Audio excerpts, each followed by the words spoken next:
윤석열 대통령이 이태원 참사 조작 가능성을 언급했다는 김진표 전 국회의장의 회고록이 공개된 이후 윤 대통령 탄핵을 요구하는 국회 청원에 60만 명 넘는 국민이 동의하면서 접속 지연 사태까지 벌어지고 있습니다. 국회 국민동의청원 사이트에 올라온 윤석열 대통령 탄핵소추안 즉각 발의 요청에 관한 청원에는 6월 29일 오후 기준으로 60만 명이 넘게 동의했습니다. 청원 사이트에는 1만 명 이상 동시 접속자가 몰리면서 접속 지연 상황도 이어졌다 하는데요. 사이트에 접속하는 데만 길게는 1시간이 걸린다는 안내가 뜰 정도입니다. 해당 대통령 탄핵 촉구 청원은 지난 20일부터 동의를 받기 시작했는데 한 달 뒤인 7월 20일까지 국민 동의에 참여할 수 있습니다. 청원인은 윤석열 대통령 취임 이후 대한민국은 총체적인 위기에 처해 있다. 최혜병 특검과 김건희 특검 등에 대한 대통령의 거부권 행사로 민주주의의 근간이 흔들리고 있다. 대한민국을 위기로 몰아가고 반성할 줄 모르는 대통령을 더 두고 볼 수 없다.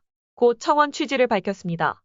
그러면서 국민안전, 국가이익 수호라는 헌법 정신을 부정하는 윤 대통령 탄핵 사유는 차고 넘친다.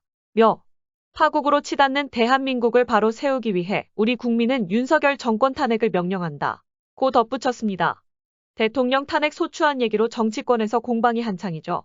그런데 야권에서도 민감해하는 대통령 탄핵 소추안 얘기가 계속 화제가 되고 있는 건 사실 정치인들의 공방이 아니라 일반 국민들의 참여도 때문이라는 관측이 나옵니다.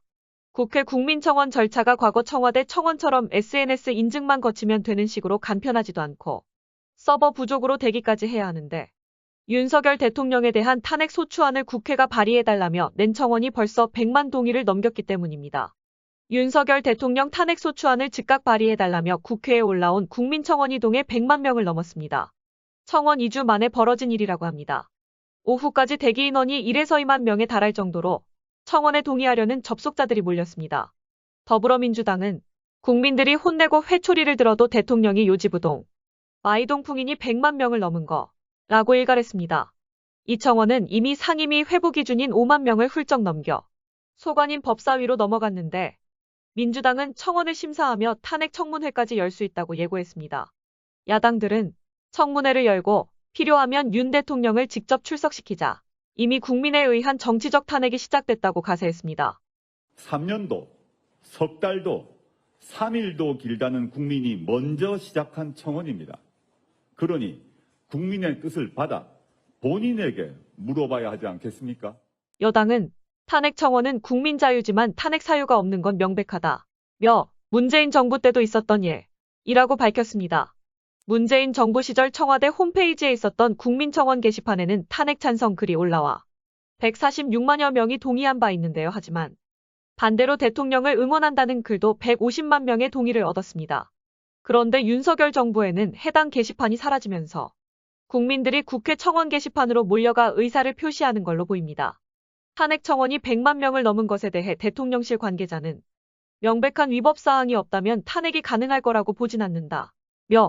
다만 탄핵을 언급하며 국정을 어렵게 만드는 상황을 주시하고 있다. 고만 말했다 합니다.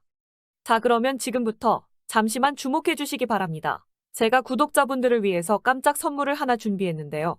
제가 항상 여러분들께 뭐라고 말씀을 드렸나요? 뉴스만 평소에 잘 챙겨보셔도 돈이 된다, 돈을 벌 수 있다라고 말씀을 드렸는데요. 자, 여러분들 여기 보이시는 이스라엘과 하마스 전쟁 같은 뉴스를 보게 되면 여러분들은 어떤 생각이 드시나요? 그냥 뉴스만 보고 끝내는지 아니면 이 뉴스를 어떻게 이용할 수 있는지 이 부분을 고민하고 계시는지 되물어보고 싶습니다. 자, 그 이유가 뭐냐면 제가 지난 11월 초에 여러분들께 뭐라고 말씀을 드렸죠. 지금은 반도체 산업에 관심을 가져야 한다. 뉴스만 보고 그냥 넘기지 마시고 투자 쪽으로 생각을 한번 해보셔야 한다라고 말씀을 드렸습니다. 그리고 나서 이런 썸네일들 뉴스를 통해서 많이 보셨을 텐데요. 이런 반도체 산업이 이슈가 됐을 때 부자들은 어떻게 생각한다고 했나요? 반도체 관련주는 뭐가 있는지, 어떤 종목이 가장 좋은지, 어디에 투자해야 돈이 몰리는지 자연스럽게 생각한다고 제가 말씀을 드렸죠. 그 이유가 뭐냐면 부자들이 봤을 때는 이슈가 곧 돈으로 이어지고 그 이슈가 나에게 돈을 벌어준다는 경험적 확신이 있기 때문에 부자들은 항상 이런 사회적 이슈를 관심 있게 챙겨본다. 이렇게 제가 말씀을 드렸는데요. 제가 지난번에 시청자분들과 함께하는 주식으로 수익 내기 이벤트를 진행했었는데요. 당연히 100% 무료로 진행을 했었고, 자, 여기 보시면 아시겠지만 제가 지난번에도 저한테 구독이라는 문자 남겨주신 모든 시청자분들께 이렇게 반도체 관련주 중에 가장 급등할 확률이 높은 딱 한 종목, 많은 종목이 아니라 딱 제주반도체 한 종목을 여러분들에게 추천드렸어요. 그러면서 여기 나와 있는 대로 정확히 얼마에 매수해야 하는지, 그리고 수익률이 어느 정도 나왔을 때 팔아야 하는지 이런 부분들까지 여러분들에게 정확히 알려드렸었는데, 자, 지금 실제로 어떻게 되었나요? 오른쪽을 보시면 아시겠지만 제가 11월 초에 문자로 이 제주반도체를 소개해드리고 나서 실제로 한 달도 지나지 않아서 이렇게 주가가 2배 이상 급등이 나왔습니다. 그리고 1월 말까지 이 상승세가 계속해서 이어졌죠. 그래서 당시에도 굉장히 많은 분들이 제가 드린 이 종목 제주반도체로 수익을 내실 수가 있었을 텐데요. 다시 한번 축하드린다는 말씀을 드리겠고, 자, 이번에도 마찬가지입니다.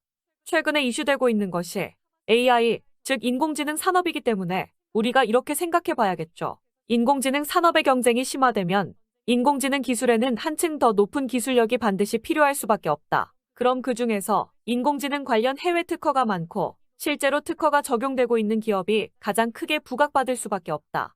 당연히 우리가 이렇게 생각해야 된다는 겁니다. 자, 그렇기 때문에 제가 이번에도 뭘 보내드린다. 인공이라는 문자 보내주시면 제가 인공지능 관련주 중에 앞으로 대장주 역할을 하면서 주가가 가장 크게 급등할 한 종목을 구독자분들에게 문자로 종목명과 사고 파는 시점을 모두 알려드릴 거예요. 그래서 여러분들이 주식으로 돈 버는 연습을 한번 해보시라, 이렇게 말씀을 드리고, 혹시라도 나는 주식을 하지 않는다 하시는 분들은 주변에 주식하시는 분들에게 추천을 해주셔도 되고, 아니면 연세가 있으셔서 투자가 어려우신 분들은 이 종목을 가지고 자녀분들에게 한번 사봐라, 이걸로 한번 수익을 내서 용돈 좀 챙겨줘라, 이렇게 조언을 해주실 수도 있는 거겠죠. 그래서 지금 이 영상을 보시는 시청자분들 중에 나도 이번 종목이 좀 궁금하다 하시는 분들은 누구나 상관없이, 그리고 어느 시간대나 상관없이 부담 없이 이렇게 상단에 제 번호를 항상 남겨놓고 있습니다. 0110-4218-3137번으로 저에게 이런 식으로 인공이라는 문자 보내주시면 제가 이번에도 똑같이 무료 추천 급등주 문자를 보내드리겠습니다. 이해되시죠? 제 번호 0110-4218-3137번으로 인공이라는 문자 보내주시면 여러분들이 직접 이슈를 통해서 돈 버는 연습을 해보실 수가 있는 거고, 제가 돈을 받는 것도 아니고 투자를 대신해 드리는 것도 아니니까 부담 없이 신청해 주시면 되는 겁니다. 그리고 수익이 나면 저는 다른 것은 바라지 않습니다. 제 채널의 구독, 좋아요 한 번씩만 눌러주시기만 하시면 됩니다.